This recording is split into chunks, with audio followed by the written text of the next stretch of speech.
What's up, guys? Welcome back. All right, I wish I could say that I had one of the greatest games of all time in its entirety for your viewing enjoyment, but alas, that is not the case. This game was so insanely epic. I just finished it, actually. It's 3:20 in the morning, and I'm all pumped with adrenaline. And I went back to review the archive of the replay, and it crashes, which is so heartbreaking because this is one of the, one of the craziest, most intense games that I have played in ages. And I really, really wanted the archive to work, and I've tried to run through it a few times by speeding up the replay. Sometimes it allows you to get past the bug point, and nothing appears to work. So, alas, we're screwed. I'm going to go through the first few turns of the game and narrate it up to the point where the replay breaks, and then I'll give you a kind of just synopsis of what happens afterward.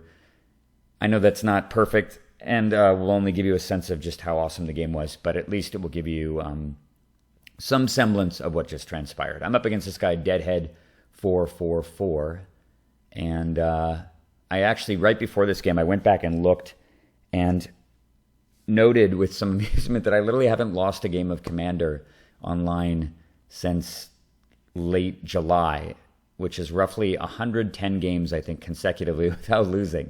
And there are certainly a few games in there where opponents are insta-conceding and so on because they don't like the fact I'm playing with Zur or whatever. But regardless, a streak of 110 games without a loss is pretty awesome. And I was nearly certain that that streak would be shattered with this game.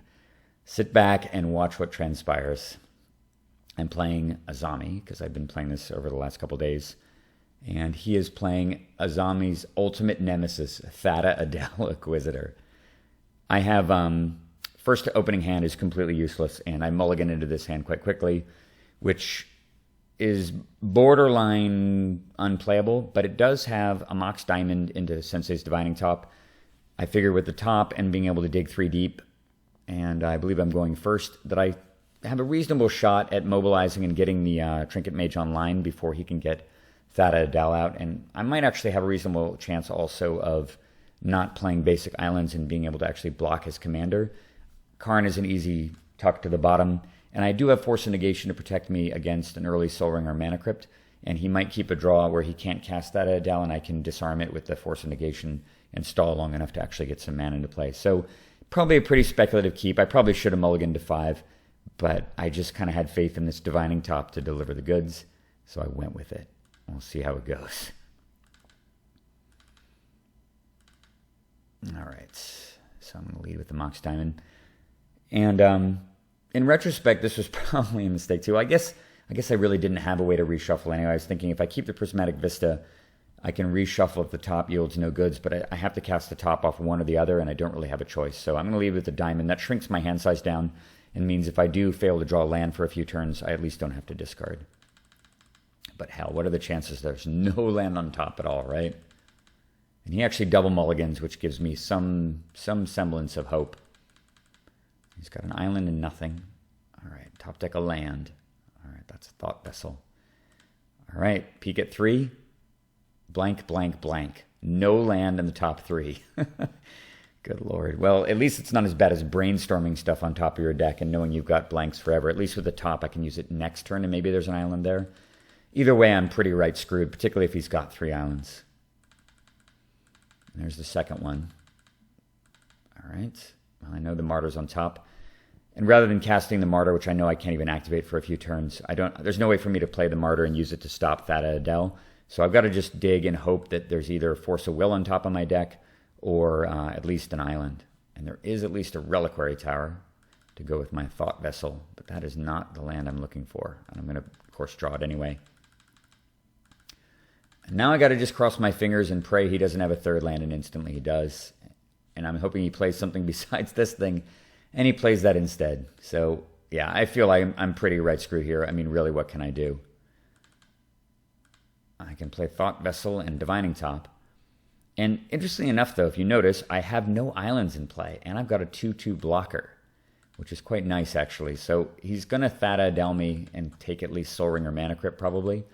But at least I have a follow-up where I can play a 2/2 blocker, and he may not have anything else. I don't know if he's playing with counterspells, whatever. So he hits me with Thada Adele. And after some consideration, sure enough, gets my Mana Crypt. And then he plays Mimic Vat.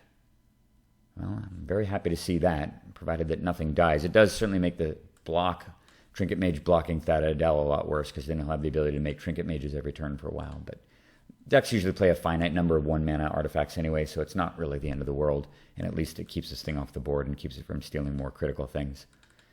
So I'm thinking, well, what do I do here if I draw an island? He just reshuffled my deck, right? So he threw away the other blue cards, and I know I'm not going to draw them. Then I draw an island, and I think, fuck yes. Awesome. Well, I just got this solved. Jace with Force of Negation backup, right? This works perfectly. And when he casts Counterspell, I think, awesome. You know, he sort of just walked right into this. I'm going to be able to bounce that Adele.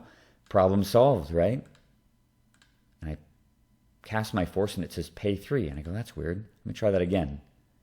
Wait a minute, what the hell's going on? And I bothered to actually read this card. If it's not your turn, you may exile a blue card from your hand rather than pay this spell's mana cost.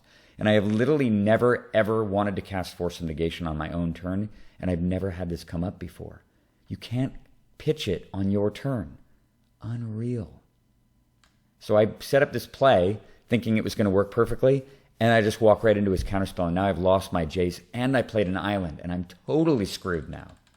Because now even if I do cast a creature, this Thada is just going to smash me every turn, and he's going to steal every good artifact out of my deck. He's got 5 mana already. And so he gets Sword of Feast and Famine, which of course I absolutely have to counter here because it's going to just knock cards out of my hand every single turn and deal 4 to me. So now I get to use the Force of Negation. And of course I'm going to throw away the Martyr of Frost, as I have no hand size and he's useless. So I do have a little Trinket Mage at least to get some mana. We'll see what the top of the deck heals. That's Minamo. So Minamo's great because it's not an island. Unfortunately, I've already got one island staring me in the face. So there's no way to sort of sneak a creature into play and to prevent island walk. And I give for a crazy second, I start tapping mana to cast Azami, and then I realize, of course, he'll just attack, take Vedalken Shackles out of my deck with Thada and steal Azami instantly, and then I just lose on the spot. So there's no chance of doing that. I got to just play Trinket Mage here and go get Soul Ring. And just pray that the top's going to yield something. At least if I'm able to play Azami next turn, I get to draw 2 cards. And if he doesn't have a counter for it, I might be able, between that and the top, I might be able to draw some bounce and get my own Shackles back. So I got to hope for that at least. That is just going to crush me here again. Taking 2 more. And he gets Gilded Lotus, which I don't think I agree with. I think if I were him, I would preemptively get the Vedalken Shackles just to prevent me from drawing them.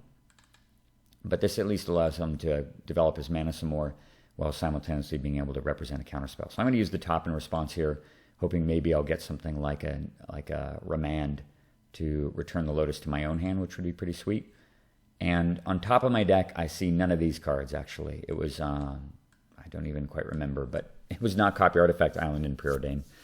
Because I would have been pretty happy to copy the Gilded Lotus, and unfortunately it's none of those things. I honestly don't remember. I was so kind of down and out in this game, I think at this stage, that I, what the hell was it? I think it was honestly like Island, Mox Diamond, or Mox Opal. I think that's what was on top. And so I reordered it to put the Mox Opal on top of my deck. Obviously I didn't do any of these things. And I knew he would get Vedalken Shackles. We're in stall land here because this is not what I drew. And so you're going to see time drain off. So basically the way the game unfolded was here. I got Mox Opal. I played Mox Opal. I played Azami. I actually let him hit me with Thada Adele, of course, to reshuffle my deck. And off the reshuffle, I got Spellseeker. And I played Spellseeker. He did not have a counter. And I went and got... I had enough mana to play a Cyclonic Rift, but that was too greedy, I thought. And I got... I simply just got into the Royal. I bounced my own Vedalken Shackles back to my hand, which freed up my Azami and put it back on my side of the board. And I played the Shackles. He had no counter for it, actually. And I was able to draw some cards. He then tapped all 7 mana, or he tapped 7 mana, including the Gilded Lotus, and he played Diluvian Primordial, which he used to recast the Into the Royal and bounce.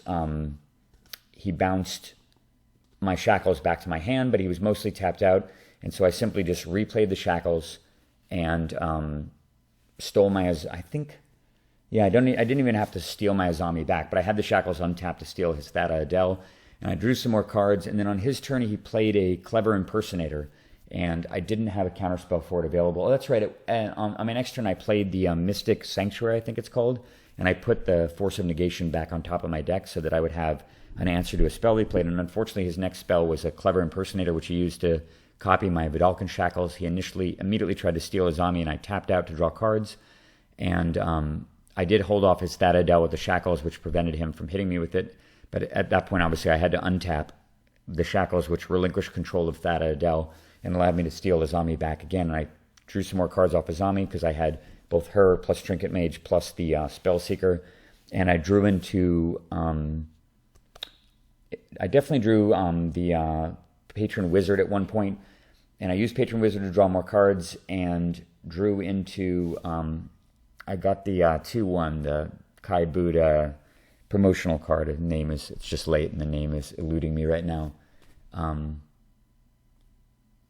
Yeah, you have to remind me what the card's called. Anyway, I put that out, and then I had a fairly reasonable card draw engine in play. He's bashing me right simultaneously with the Primordial and Thada, and he gets me all the way down to 7 to the point where he nearly has lethal in play. But at the end of his turn, when I draw with all my wizards, I draw into Muddle the Mixture, and I've already got a ton of mana in play because I've got Soul Ring, and I have Baral in play, and I have Sapphire Medallion. So between Sapphire Medallion and Baral, I've got really cheap instants. So I transmute the Muddle into Cyclonic Rift, and I rift him down to, I think, just 5 mana sources, getting all my stuff back, including the Gilded Lotus, the Mana Crypt, which obviously I'm not going to play at this point because I'm at 7.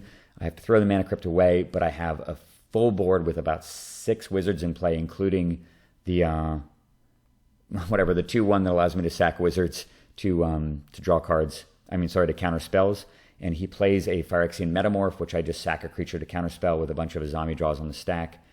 And I've got Winter Orb at that point, and he gets up to 7 mana, and he tries to slam his Diluvian Primordial again, tapping out completely, and I draw a bunch in response. I've got a Mana Leak to counter that, and he concedes. And he would have been completely tapped out, and I would have played Winter Orb on him next turn with 6 wizards in play.